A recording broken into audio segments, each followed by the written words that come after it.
Welcome, everybody. Thanks so much for joining. And well, good morning, good afternoon, good evening, depending on whereabouts you are in the world. I'm curious, actually, if you could all pop in the chat whereabouts you are dialing in from. I'd love to know. But welcome to today's webinar, Seven Secrets of Effective Presenting for Finance Professionals. My name is Sula Luchin, and I will be your host for today. And I'm really looking forward to guiding you through today's webinar, and I really hope that you do find it useful, insightful, and engaging as well. So whether you're tuning in from your desk, your home office, or you're halfway across the world, we are absolutely delighted to have you with us today. So thank you so much for joining. So this isn't your typical webinar today. Today's session is very much designed as a very relaxed and insightful fireside chat, packed with some practical tips, tricks, and some key takeaways for finance professionals who want to elevate their presentation game. Now, before we dive in, just a couple of housekeeping rules. So firstly, the session will last about 30 minutes, 35 minutes roughly. We will have some time for Q&A at the end, so do feel free to pop your questions in the chat tab or the chat function. We'd love to hear from you.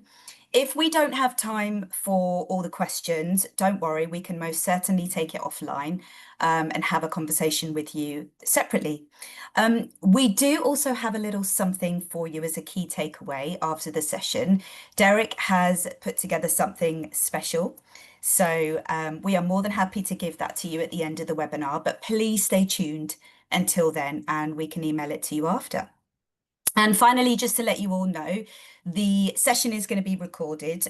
We are more than happy to share the recording with you after the session. Now, I am delighted to introduce our guest speaker today, the very talented Derek Borthwick. Welcome, Derek. Good morning to you. Thank you. Thanks for Good inviting me. morning. So Derek is a multiple international best-selling author and is Europe's leading corporate communication skills expert. He has 6 best-selling books, which include How to Talk to Anybody and Public Speaking, How to Speak Effectively Without Fear. Now, Derek has lectured at many top Scottish universities, and he has a diploma in business coaching and NLP, which can be thought of as software of the mind. Now, Derek's experience spans over 25 years, and he has worked with many large companies, helping them transform their communication skills. So here at Informa, we do work closely with a range of our clients to kind of understand, their unique challenges that they face within their business and help them find tailored solutions that drive a real impact. Now, Derek, you and I have worked together for the last, I would say, year roughly. Yeah, we have. And just in that short space of time, you have made a significant impact on some of our partners and lovely clients here at Informa, not only with their confidence, but also tackling some of their kind of fears, when it comes to presenting, public speaking, and communicating. So welcome, Derek. I am so pleased to have you here. Thank you very much. Looking forward to our chat today. I am as well. And I wanted to kick off actually with just some challenges. So I know that you've worked with lots and lots of finance professionals across the world in many different countries. But what would you say are the most kind of common presenting challenges that they face? Yeah, sure. It's quite common. The same ones come up time and time again, Sula. So the first one is people have a fear of public speaking.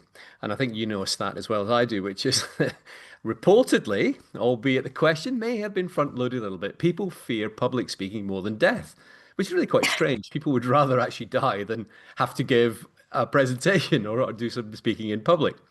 Morning, JB. Thanks for coming in. Nice to see you. Morning. So that's the first thing is people are worried about how they're going to come across.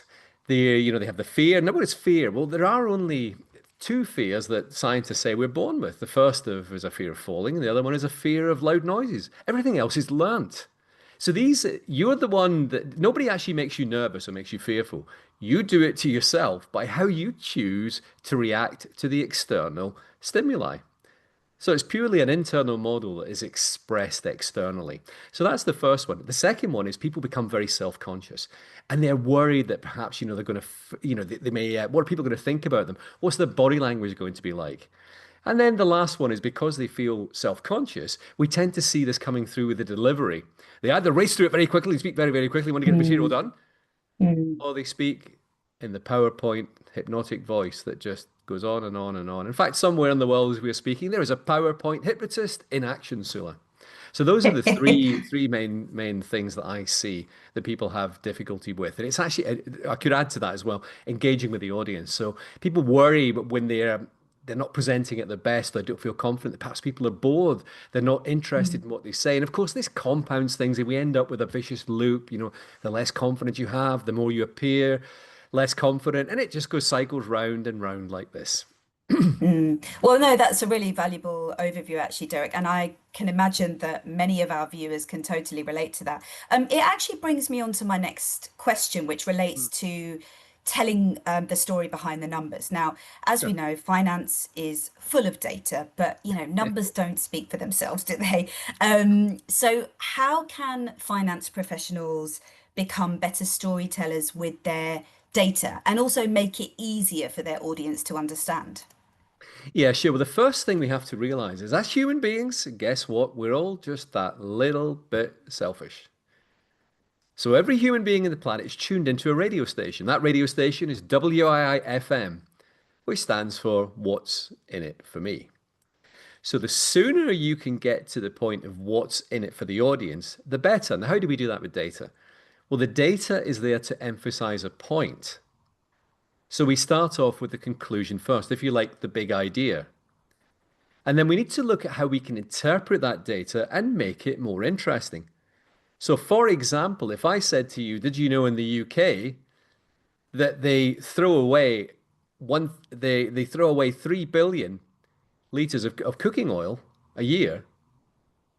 That's a little bit of a confusing statistic. If I said that's the equivalent of 1,200 or 1,200 Olympic-sized swimming pools full of cooking oil are thrown away every year. Do you see how you can make a picture of the swimming pool, but you can't, the other one's harder. How do you make a picture of a liter? Well, I suppose we could think about a liter bottle of water. Mm, And think about how people think. We all think in pictures. If I said to you, make a picture, think about corporate governance. Well, nothing really comes up unless you're involved in it. Maybe you've had a bad experience. But if I said to you, whatever you do, don't think about a pink elephant, you're going to make a picture. Don't think about being at the beach. So yeah. if that's the way that brain thinks, we need to communicate in pictures. I'll ask the audience, people are in today. When you lose your car keys, how do you remember where they are? Well, you retrace your steps.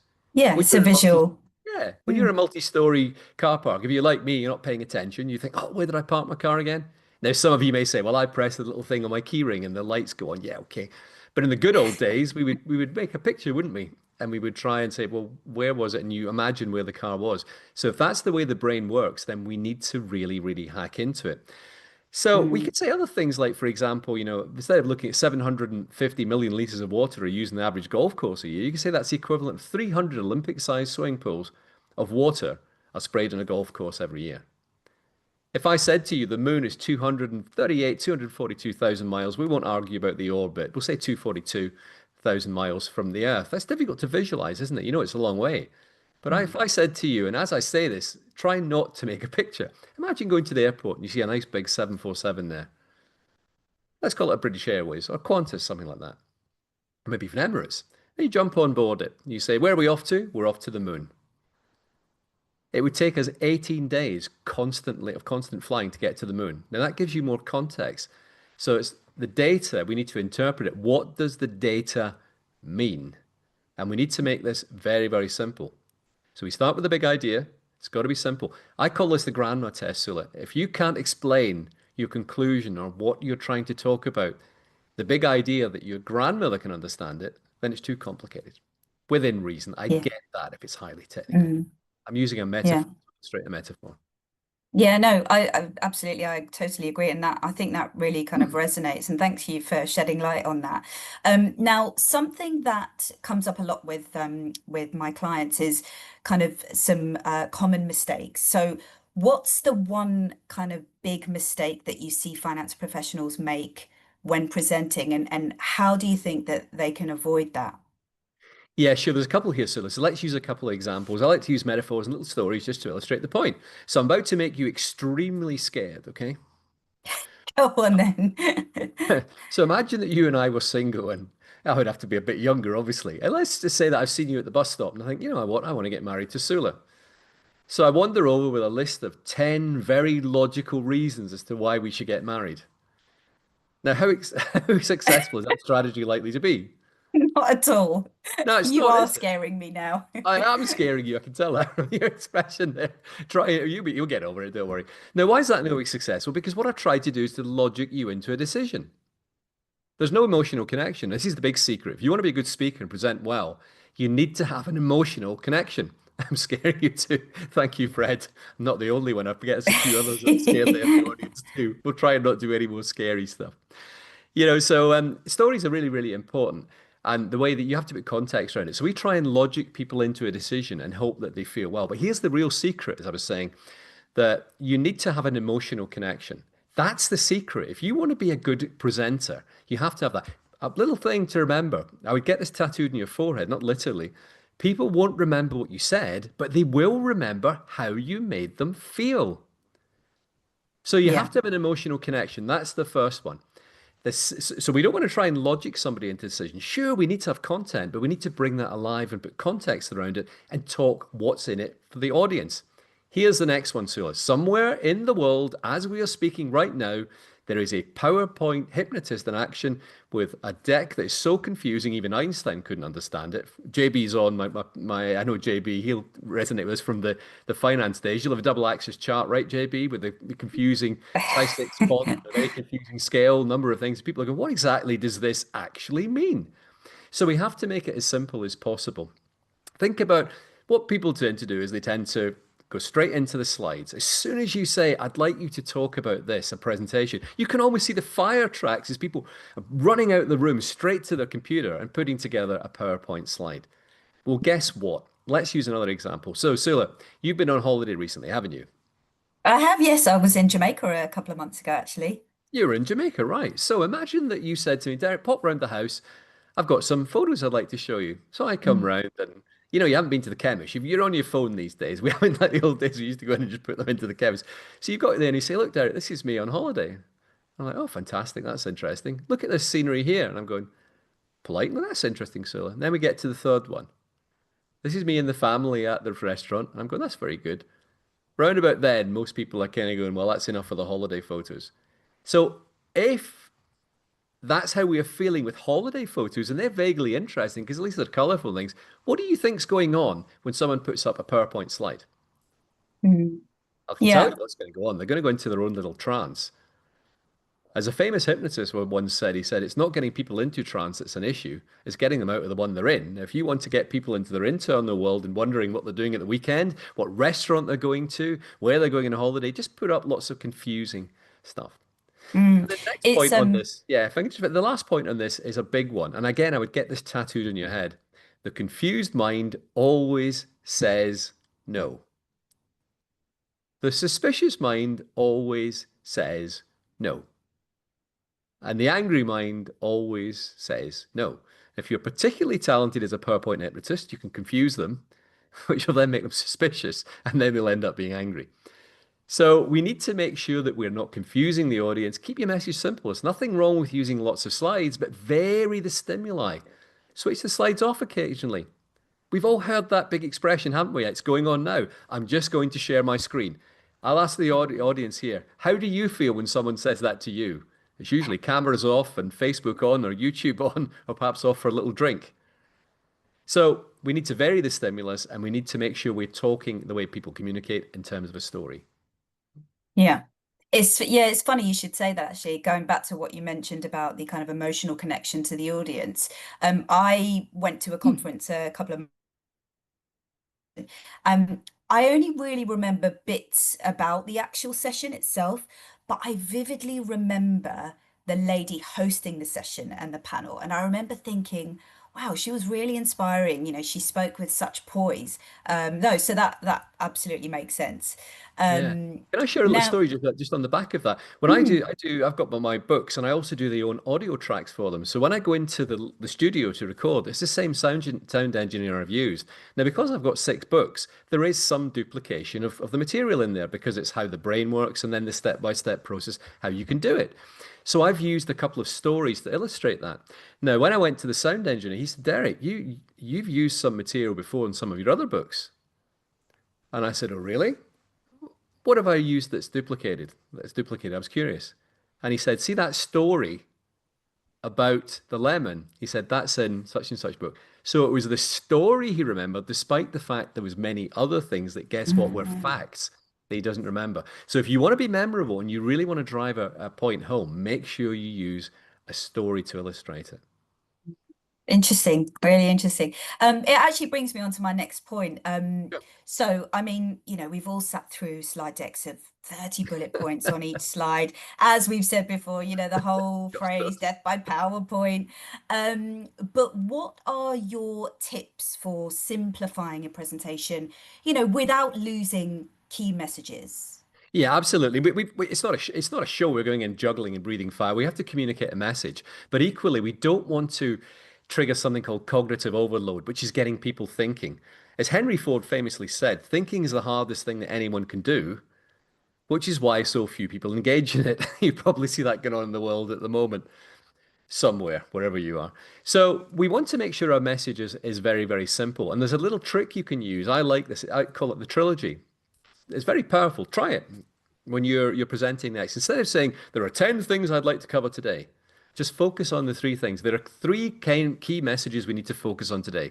The first thing we're going to look at is how we can control the budgeting. The second one is how we can implement it. The third one is how we communicate this to management.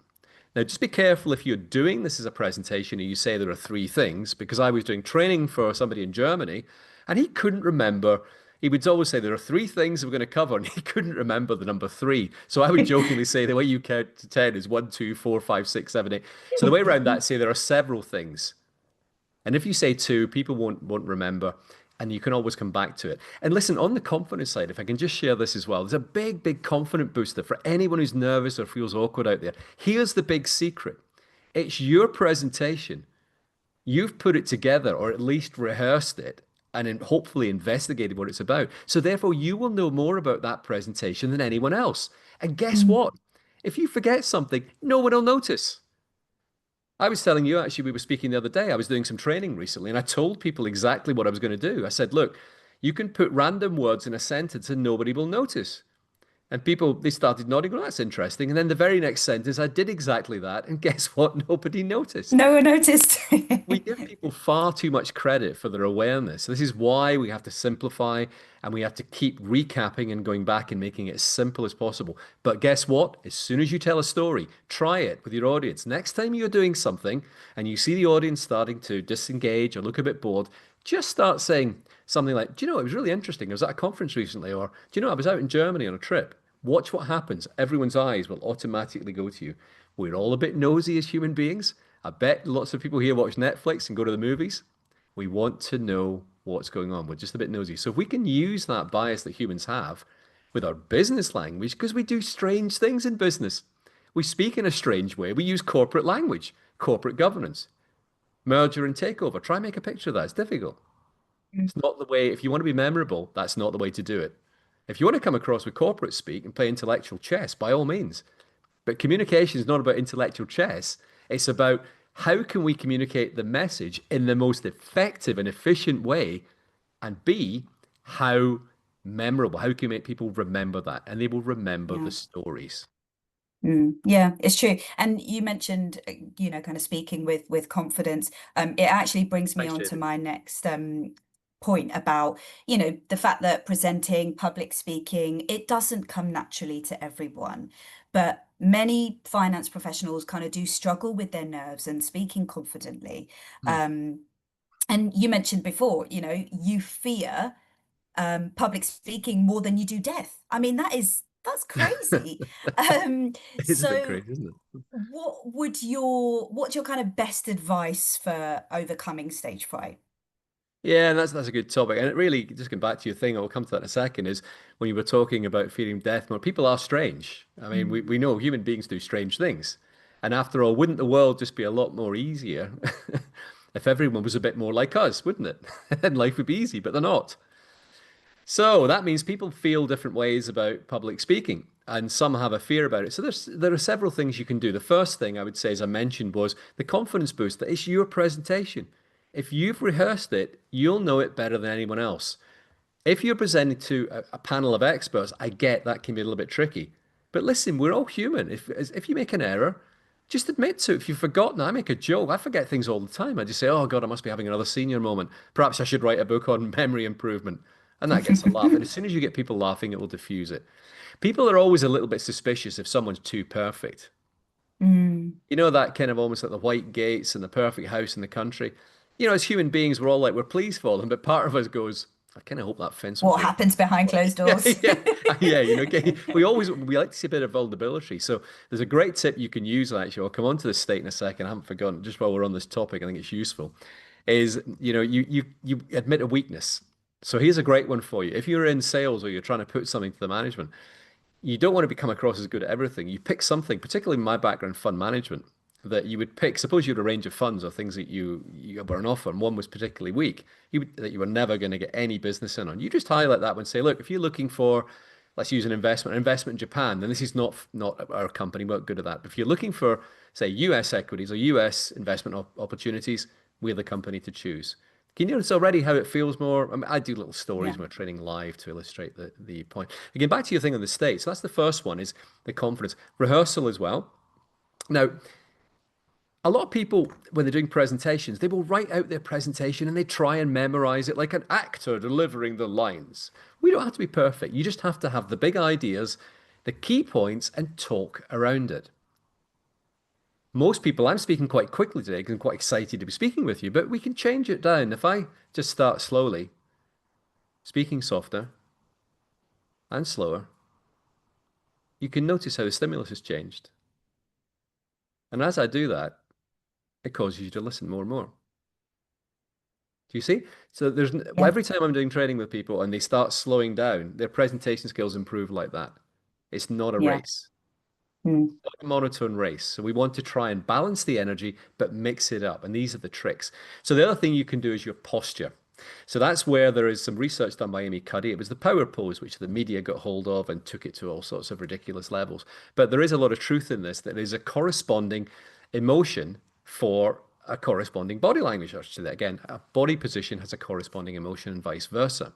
And people say, I can't read body language. And you'll say, well, I think you can. It's the degree to which you can do it. If I was chasing you down the road with an axe, Sula, I think you'd have a rough idea what the body language. It's the subtle parts. Can you read the eyes and the subtle facial movements and legs and feet, things like that, which is a skill. So that's the one thing is get yourself looking the part. If and we play around with this when we're training, when people are actually changing the body position, I say now try and be I feel down or display lack of confidence, and they go, I can't do it. And I say, well, try harder. And they can't do it because as long as you Mm. maintain that body position, your mental state will automatically change. The next thing is breathing. So we tend to breathe when we're excited high in the chest, but you can trick your nervous system. We have the sympathetic nervous system, the parasympathetic nervous system. So we can trick the parasympathetic nervous system is triggered when we're at rest. It's a rest and digest. So how do we do that? Mm. We slow our breathing down. We breathe from the diaphragm. That's these are some of the techniques we can do. We also play around with mental imagery as well. So it's very much how you see yourself, and there are tricks to warm the voice up by making it come from different parts of the body. So these are all pretty advanced tricks that we can use to help us, present better.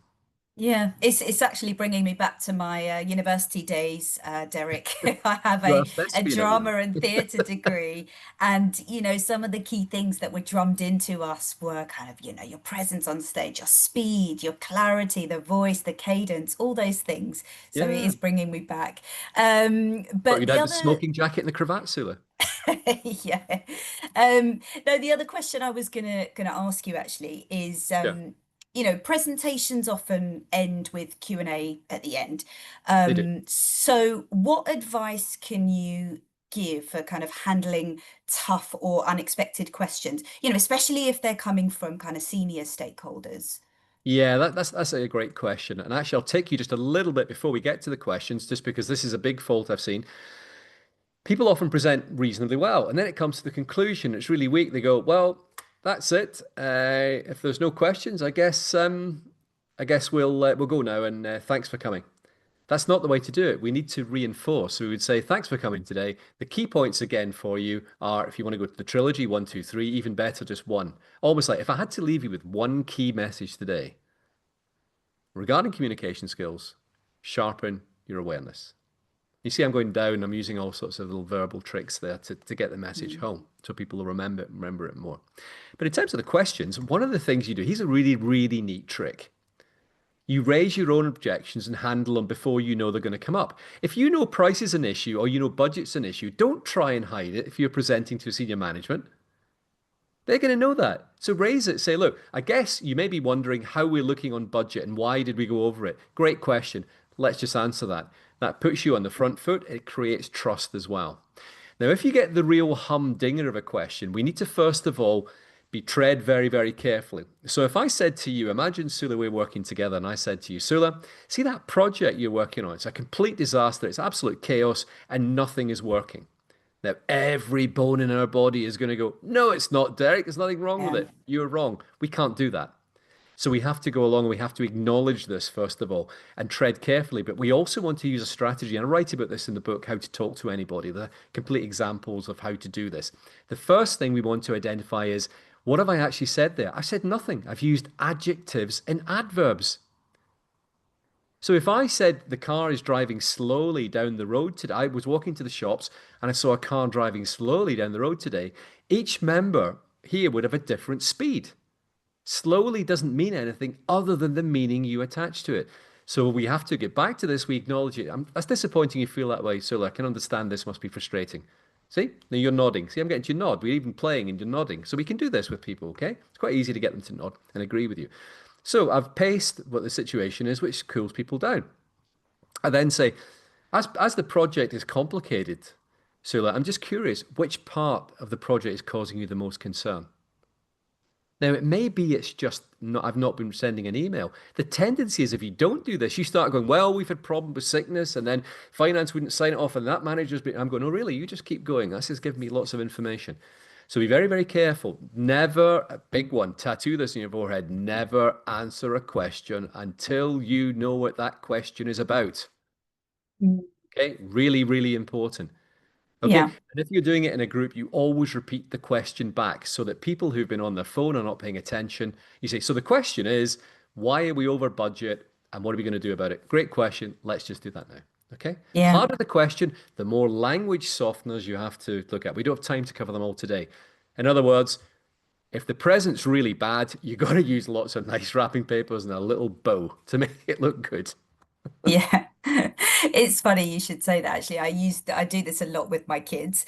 Oh, I'm sorry you feel that way. Oh, you have to acknowledge it first. And oh, that's a really good question. Yeah. Yeah, I do that. I It do that a works really well. Yeah, lot. watch people start, nodding and doing all sorts of things. Yeah, Mm. So Derek, if someone say has a really important presentation coming up next week, yeah, what is the kind of one simple but powerful change they can make today to improve their delivery? yeah. So the first thing is PowerPoint is an aid to the presentation. It is not the presentation. We need to vary the stimuli. So if you have now, a lot of you will say, "Well, okay, Derek, we're given slides by our marketing department, and we can't alter them." I get that, but I'm sure they'll allow you to circle or highlight the bits that are relevant, and then you can press the button on your keypad, which will blank the screen, and start talking to people again. If you're doing it online, remove the share, look at them in the eyes. Remember, we look at things we like and we look away from things we don't. People would rather look at other people rather than the complicated diagram. But in some cases, the diagram or figures are needed to communicate the message. It makes it simpler. If you're presenting live, whatever you do, do not, this is one of the biggest sins, turn around and read the slides with your clicker. If you're going to do that, when people are reading, if you're reading the slides, the audience will be, and when they're reading the slides, they're not listening to you. You might as well say, I'm just going to get Microsoft to read it. I'm off for a coffee. I'll see you in about 20 minutes, okay? That's not the way to do it. We got to bring it to life. We got to speak like human beings. I mean, Sula, if you and I went to the pub and we said people give out lots of facts. Imagine we went to the pub, okay? And I said, "Did you know the highest mountain in Scotland is 1,345 meters? Did you know that the average rainfall in Paris is 640 millimeters? Did you know?" And I could keep going like that. We could go on and on. But you would think, well, Derek, you're a bit odd. It's not the way we communicate. You say, "How's your week been?" "Oh, you're not going to believe what happened." "Really? Tell me more." So the Yeah. more we can communicate with stories and get away from this, we used to call it in asset management product vomit, where you try and get many facts out as quickly as possible and overload people with these facts and get into stories. And what does the data mean for the person listening? The more effective you will be when you present. Yeah. And I think there's probably a case of, people just want to get through it really, really quickly. And, that's why they're kind of rushing through it. And it's just Yeah. death by Listen, PowerPoint. And, Listen, if you make a mistake and you forget it, so what? It happens. Everyone does it. You just make a joke of it or you divert it and pretend this is what was going to go on. It's just practice. The more uptight and the more scripted you are, the more you will come across like a robot, the more people will go to sleep, and the less impactful you will be, and they just won't remember what you said. I mean, JB's on the line here, and I think I told him a story about I did an event years ago. It was an asset management with another fund manager. So I was hosting it. And when I did the follow up a week later, the person couldn't even remember being in the presentation, let alone what it was about. So that gives you an indication. I've had people turn up to the same presentation twice and not realize I wasn't Mm, delivering it. It was when I was in asset management. So we need to really bring it alive. And the way we do that is through stories and various yeah. metaphors, similes, etc. Yeah, no, I agree. So just finally, Derek, Sure. I know that you have written multiple best-selling books on communication, but on a personal level, Yeah. what do you find is the biggest challenge when it comes to training? Yeah, the training. Well, I like writing the books, but the thing is, so it takes time. So I love doing the training, and we've worked very well. We work very well as a team. The issue for me is I then have to speak to people. We get involved in email chat, then we have a Zoom call, and then the training may or may not go ahead, and then I get an outline of what they want me to do, and then it's changed. So this all takes time. The great thing with working, the way it's been working very well with Inform, and particularly with yourself, is you make that really easy for me because my admin's not good, right? That's I pretty didn't bad. want to say. Yeah, I know, I know. Not the worst, but I'm certainly not the best. I'm near the bottom of the queue there. So what this makes it easy is you do the client relationship part, discover the opportunities, and then we work together to tailor make it for clients. And I can do the bit I enjoy, which is the presenting and training and actually seeing people transform. And it's great to get emails from them and say, "You know what, Derek, I really struggled before and I've got really good feedback." They send me little videos and photographs when they're doing it. It's wonderful to see. Yeah, no, it is really wonderful, and it has been great working with you over the last year or so. But Likewise. look, I really do appreciate your time on this. So thank you so, so much. Really My pleasure. fantastic insights. What I'd like to do, everybody, just keep you on for another kind of 5 to 7 minutes or so. I'd love to kick off with our Q&A. So we're going to take some questions. So please feel free to pop them in the chat function or the Q&A tab. We'd love to hear from you. But just while people finish kind of writing off their questions and everything, what we're going to do is we're going to pop up a poll on the screen, which is just a very simple yes or no answer. And the question is, um, would you like help transforming your communication skills? Really simple. Would you like help transforming your communication skills? So just while people type those questions in and fill in the poll, I actually have a question that came in earlier this morning, Derek, Okay. by email.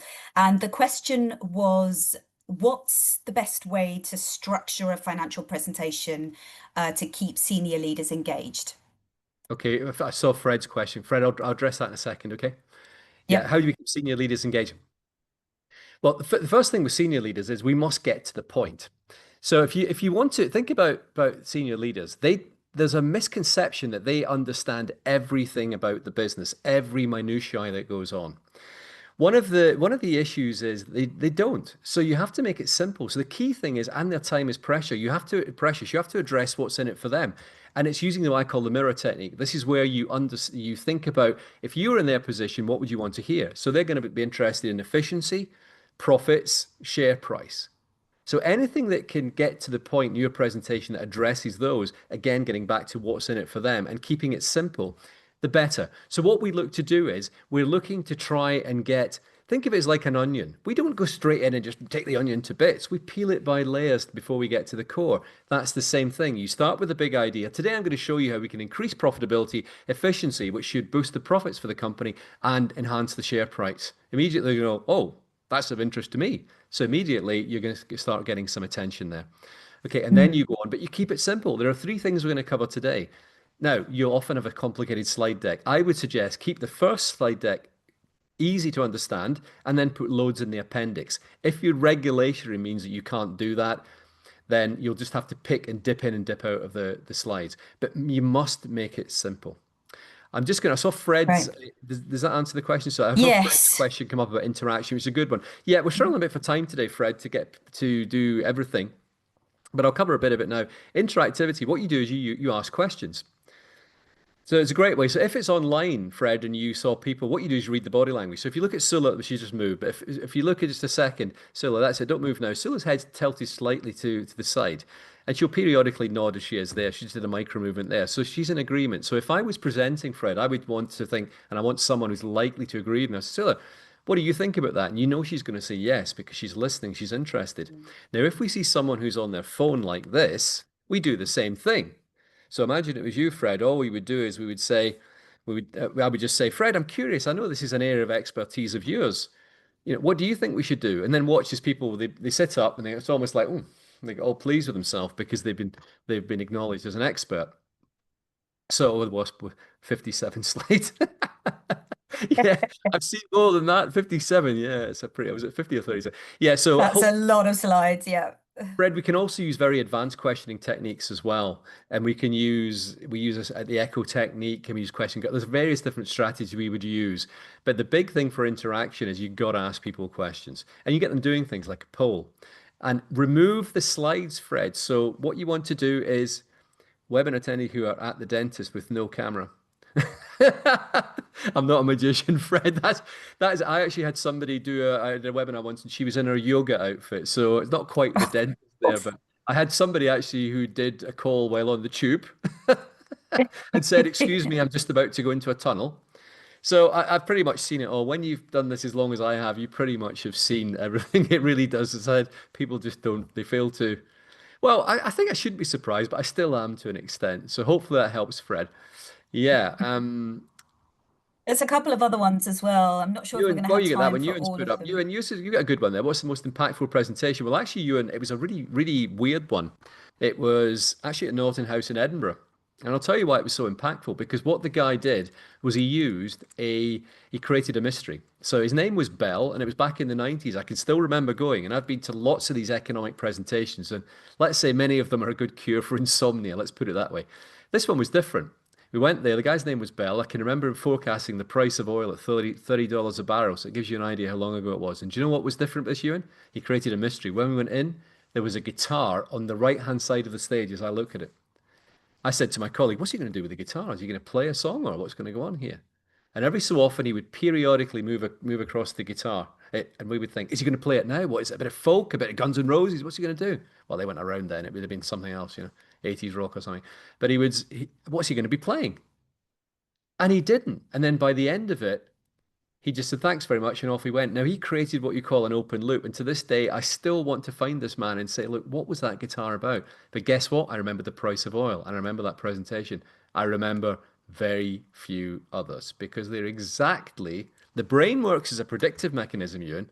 It predicts what we should expect to see. And you go, I'm not sure about that, Derek. And go, well, it does. Because if I throw you a ball, Ewan, you will clap your hands or grab your hands before the ball arrives because the brain predicts when it's going to arrive. Big topic. And when we're doing training, I give you examples so you can convince yourself of that. So that was one of the most memorable, just because it was different. The other ones that have been good, where there was ones when I worked for a big asset management firm, and the CEO came in on a scooter and a helmet because he decided he needed to be more impactful. Now, I'd been to many other conventions. I don't remember any of them. I remember that one because it was really odd behavior. Mm.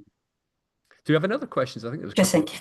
of Yeah, we have a couple of people that have made some comments. L, how to calm a shaky voice, especially at the start of a presentation. shaky voice. But I guess you're going to provide the tips and checklist at the end. Well, So there is a bit on that for the shaky voice. The one thing, yeah, a lot of people have that. Was it who? What was the name of the? Was that from? Oh, okay. L Yeah. from So the L. shaky voice, right? So that's quite a common one, and this comes from people visualizing that they're going to or thinking they're going to make a mess. So they're nervous to begin with. And so you have to address what are the cause of nerve. So one is that you're going to forget your presentation. Well, I've got memories. I've got techniques that you can do. I get people doing each other's presentations backwards. So you can't forget it. So once you know that, that will relax you. The next thing is your body position and also your breathing. It's very difficult to have a shaky voice if you're breathing from the diaphragm. And if you do, just make a joke of it and say, you just say Yeah, something like, "Oh, sorry, my voice is a bit croaky today. Apologies for that.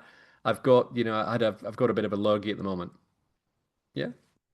It's just about how you react to sounds good. the situation. Mm, yeah.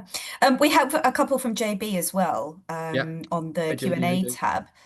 So, how to pivot approach between large and small audiences and build and maintain rapport. And secondly, is the greater use of AI today in preparing presentations a real risk to that human connection? Yeah, really good questions, those, Really JB. good question. Thanks for Mm, those. Yeah, yeah. There's a big difference when generally speaking, JB. The bigger the audience, the more you have to exaggerate what you're doing. So you use your hands more, you move more, and you use your voice more. If you were to do that in a small board meeting, people would think you're probably a bit of a lunatic or something like that. Who is this guy waving his hands around and being too theatrical? So we generally exaggerate. With the larger audience as well, it's harder to get individual eye contact. So what we do is divide the audience into quarters, and we make sure we look at the different quarters. Now we don't go kind of one, two. It's not mechanical. You'll develop this unconsciously if you practice. The more you do, it's more a case of maybe looking at the left, then you look at the right, look at the top left, look at the top right. Now here's one for you, just a big tip for people listening. If you're right-handed, be very careful. The tendency is to speak to the right-handed side of the audience as you look at them and ignore the left-hand side. It happens every time I'm doing training. And if you don't look at somebody, they feel left out. You know, it's like in a conversation. If someone ignores you, you don't like it. We hear about the cold shoulder as people turn their back on you. So we don't want to do that. You need to ask, lots of questions, make it entertaining. You also need to engage them by changing the stimuli. So really, you should be doing something different. So for example, you want to get a story in there. You want to get a good hook when you start off. I mean, think about it. What do people expect? They expect you to say, "Good morning. Today I'm going to talk about." If you came on and just stood there in silence for the first few seconds, in fact, maybe a little long, but 5, 6 seconds, people will think he's forgotten his lines. You'll have people's attention. It will start to feel almost uncomfortable. That's the time to then start. And you'll have them, you tell stories, you use things like open loops or nested loops where you actually use a story within a story within a story and then close them all down. And it keeps people, these are quite advanced techniques, take a bit of practice, but that's how you do mm, it. And to a great stuff. smaller audience, should say. In terms of AI, yeah, yeah, it's a big threat, JB, and I've certainly seen that with the books. There's lots of books now that are AI written, and it takes the soul out of it in my experience. So I'll give you the audience a tip. If you're checking out an author, there are lots of people who've written big books that are not who you think they are. You get the image, okay? Download the image on Amazon and just use some software to search who it is, and you'll find that often they don't exist because it's a AI generated computer image of the author. If you see book 1 of 10, 1 of 7, it's probably somebody who has written it who is not who you think. If they have a LinkedIn profile, make sure they move. If you look me up, you'll see I've been on YouTube and podcasts and everything. And we're doing it live now, so I'm not an AI. I'm not quite there yet, JB. Maybe in a few years it will be AI. But I agree with you, it is a threat, and I think we ultimately want more human connection, not less. But thanks for the Mm. question, JB. Yeah, and JB's actually got one last question Yeah, on cool. the use of props. What are your thoughts on that? Props. Yeah, yeah, props are great. This is again, we're trying to create stimulus for or make it interesting for the audience. Now, years ago, I used to work for an insurance company, and I thought, we had a product that was it was an inflation linked life assurance policy, a term assurance. Now, I could go in and say, well, inflation has gone up by such and use figures. Now, getting back to my analogies about the moon and the golf course, I wanted to bring this alive. So I went up in my mother's attic and I found this old newspaper from 1977. So and it had all the house prices in there, but it also had what was on TV that day, which people were very interested in. But nonetheless, it made the point far more effectively than me saying inflation was such and such then, or the average house was this. You actually can see the adverts and they go, God, I can't believe how cheap it is. So that's an example of how you can use props. I use when I'm doing something regarding I don't know why I repeated myself there. Well, certainly wasn't for effect, but I use a lemon when I am doing an exercise. And when I start off, I just literally throw the lemon from side to side. You can know all my tricks now. And then I put it down. And then after a while, I say, is anybody wondering what the lemon's all about? You can see them, yes, but I've got their attention because I've started what you call an open loop, JB, using a prop. So they want to know what it's about and they're not happy until I know it. In fact, I did a lecture that JB actually organized for me up in Stirling, and it was to help some of the young graduates with their pitching. And I talked about story. I said I'm going to start off with a story, and then I cut the story off, and I said we'll come back to that at the end. Then nobody left, and I said thanks very much, blah blah blah blah. And then this person, excuse me, what happened to Mr. Wright? So this has been pro my Robert Cialdini is your reference there, and I think it's the book Influence or it's Persuasion, one of the two, where he talks about a university lecturer who used to do this was create a mystery. So hopefully that helps. But props, yeah, good idea. With it, Amazing. Thank you. I think we've actually answered all of the questions, but if anybody else does have any questions, feel free to get in touch. We're more than happy to take it offline, as I mentioned earlier. I know we've kept you a bit longer than what we thought, but it does bring us to the end of the webinar today. So a huge, huge thank you to Derek for sharing such powerful and my practical pleasure. insights, and to all of you for joining. We really, really do appreciate it. If you would like a Thanks, Fred. copy of the recording, we are more than happy to email it to you. And if today's session did spark some ideas, or you'd like support developing presentations or communication skills within your team, please do feel free to get in touch. Thank you all. Thanks everybody for joining. Thank you so much, Derek. And we look forward to seeing you on our next webinar. Thank you very much. Thanks Thanks, again, everyone. everyone. Appreciate Take you coming in care. today. Speak soon. Bye bye. Bye-bye. Bye.